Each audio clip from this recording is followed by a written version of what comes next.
بسم اللہ الرحمن الرحیم۔ چونکہ ہم لوگوں نے یہ پچھلے ایپیسوڈ میں یہ بات کی تھی اور اس طرف بات نکل گئی، جبکہ یہ اس کا میں اس چیز کو ابھی نہیں چھیڑنا چاہ رہا تھا، لیکن چونکہ یہ بات نکل گئی من سنہ والی حدیث سے، اور یہاں پہ میں ایک اور چیز کی بھی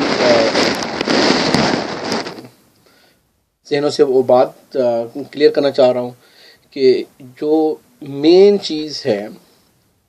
جس کے اوپر بہت سے لوگوں نے اس کو اس طرح سمجھ لیا کہ جو یہ سمجھ لیں کہ جو ایک چور دروازہ نکالنے کی کوشش کی گئی، وہ ہے حدیث حضرت عمر فاروق رضی اللہ عنہ، جو انہوں نے نماز میں مسجد میں لوگوں کو دیکھا کہ وہ اپنے دور حکومت میں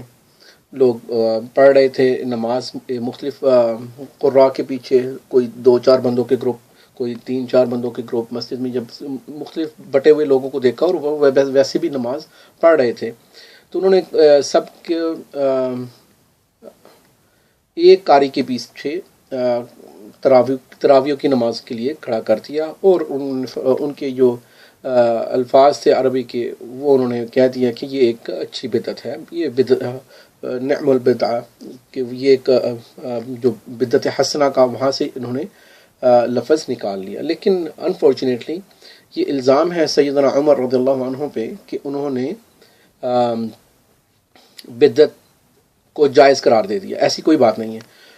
جیسے کہ میں پچھلی دفعہ پہلے بھی یہ بتا رہا تھا کہ بدعت کے لیے جو نئے کام ہوتے ہیں، اب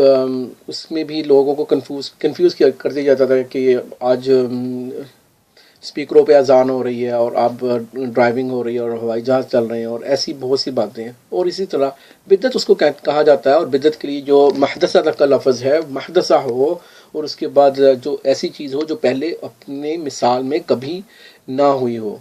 اس کا بدعت ہے۔ ایسی ہزاروں مثالیں ہم اپنی عبادات میں دیکھ سکتے ہیں جن کی کوئی اصل نہیں تھی۔ لیکن فرض کیا اگر حدیث کی، میں نے یہ پہلے بھی بتائی ہے کہ اگر ہم حدیث کو آؤٹ آف کانٹیکس اور ایک ہی چیز کو دیکھیں گے تو پھر بڑا مسئلہ ہے، لیکن ہمیں سب سے پہلے یہ چیز سمجھنی ہے۔ اگر ہم سمجھتے ہیں کہ وہ بدعت حسنہ ہے، اور میں نے حسنہ کا لفظ کے بھی آپ کو بتا دیا تھا، اور سنہ کے لفظ بھی بتا دیا ہے، آپ کو ایکسپلین کر دیا کہ سنہ کا مطلب ہوتا ہے طریقہ، اور حسنہ کا مطلب بھی میں نے آپ کو پریویس ایپیسوڈ میں بتا دیا ہے۔ اب یہ ہے کہ ایک نیا لفظ ہے، ایک نئی ویکیبلری ہے، بدعت حسنہ، جن کو انہوں نے ڈفرینٹ کیٹیگرائز کر دیا کہ یہ اس کیٹیگری میں ہے، اور اس میں میں آپ لوگوں کو یہ چیز بتا دوں کہ اگر آپ کسی ایک چیز کو، یہ تو آج مسلمانوں نے جو کینیڈا امریکہ میں زندگی گزار رہے ہیں،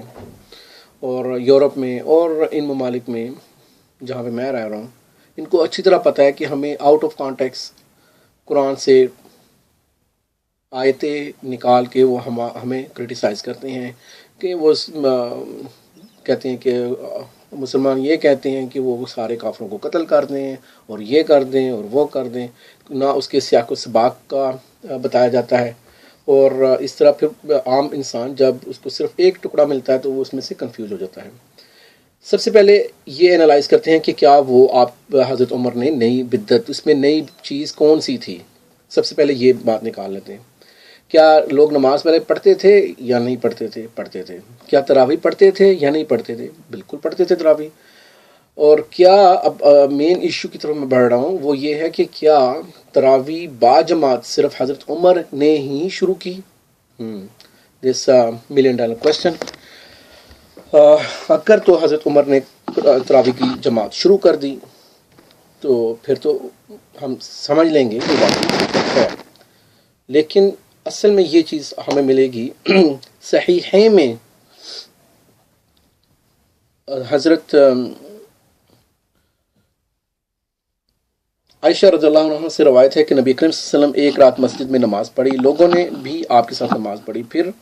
آپ نے دوسری رات نماز پڑھی اور لوگوں نے بھی کثیر تعداد میں آپ کے ساتھ نماز ادا کی۔ پھر لوگ اس طرح تیسری یا چوتھی رات میں بھی جمع ہوئے، لیکن رسول اکرم صلی اللہ علیہ وسلم تشریف نہ لائے، اور جب صبح ہوئی تو آپ صلی اللہ علیہ وسلم نے فرمایا قد رأیت الذی صنعتم فلم یمنعنی من الخروج الیکم انی الا انی خشیت ان تفرض علیکم۔ صحیح مسلم میں یہ حدیث ہے کہ آپ صلی اللہ علیہ وسلم نے پھر فرمایا جب تیسری یا چوتھی مرتبہ آپ نہیں آ سکے تو انہوں نے یہ فرمایا کہ تم نے جو کیا میں نے اسے دیکھا کہ آپ لوگ باہر کھڑے ہوئے تھے نماز کے لیے،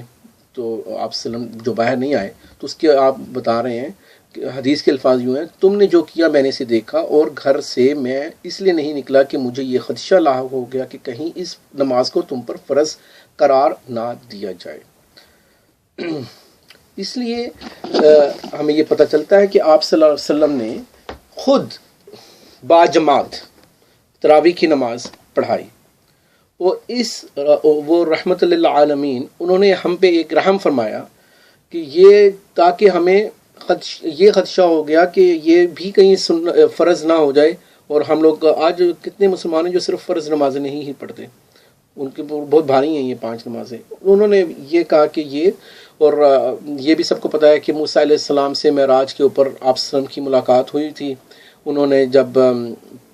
آپ صلی اللہ علیہ وسلم کو تخفیف کے لیے اللہ کے پاس بھیج رہے تھے تو وہ چیز بھی آپ صلی اللہ علیہ وسلم کے ظاہری بات ذہن میں ہوگی کہ میری امت کے اوپر یہ چیز بوجھ نہ بن جائے۔ لیکن اگر بدعت کی تعریف بھی ہم لوگوں نے پڑھ لی، بدیع السماوات والارض، وہ جو ہے اللہ جو ہے نا اسکریچ سے شروع کر کے تو اللہ تعالیٰ نے سر چیزیں بنا دی، اگر بدعت حسنہ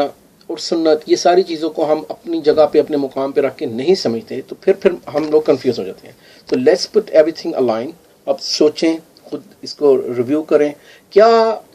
اس ساری حدیث بدعت حسنہ والی حدیث میں کیا کوئی نئی بات آپ کو نظر آتی ہے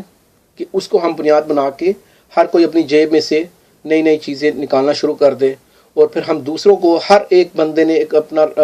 لمیٹیشن متعین کر دی ہیں کہ یہاں تک تو بدعت ٹھیک ہے، اس کے آگے وہ ٹھیک نہیں ہے، پھر اس دوسرے بندے نے اس کو آگے سے اپنی باؤنڈریز ایکسپینڈ کی ہوئی ہیں۔ اگر تو آپ کو چھوڑی سی بھی بدعت کر رہا ہے وہ بھی بدعت ہے، اور جس نے بہت زیادہ کی پھر آپ اس کو بھی نہ روکیں۔ لیکن ان سب چیزوں میں سے سب سے اہم چیز یہ ہے کہ اگر میں فرض کیا مان بھی جاتا ہوں، میں ایک لمحے کے لیے آپ لوگ کے ساتھ ایگری ہو جاتا ہوں کہ یہ بدعت حسنہ کی حضرت عمر نے، ہم ان کے بھی غلام ہیں، حضرت عمر رضی اللہ عنہ one of the my absolutely, میری جو آئیڈیل پرسنالٹی ہے، میں یہ ان کو دعوت دیتا ہوں آپ سب لوگوں کو اور اپنے آپ کو بھی، اگر ہمیں حضرت عمر کے ساتھ محبت ہے تو پھر ہم یہ کام کرتے ہیں کہ حضرت عمر نے باقی ساری چیزیں بھی جو جیسے انجام دی اسی طرح ہم لوگ بھی اس ساری چیزوں کو سر انجام دیں، نہ کہ صرف سے یہ ایک بدعت والی چیز کو۔ جیسے انہوں نے نفاذ قائم کیا دین کا، اور کہاں تک حضرت عمر کے دور میں سب کو پتہ ہے کہ سب سے زیادہ اسلام دور دور تک پھیلا، سب سے زیادہ ترقی ہوئی، اور ہر ایک کے حقوق ملے، اور کرپشن سے نجات ملی، اور ہر ایک کو اس کا حق میکسیمائز حد تک ملا۔ اب باقی چیزیں تو ہم حضرت عمر کی چھوڑ دیتے ہیں، اور ایک ایسی چیز کو نکال دیتے ہیں جو کہ ایک چور دروازہ نکالتا ہے،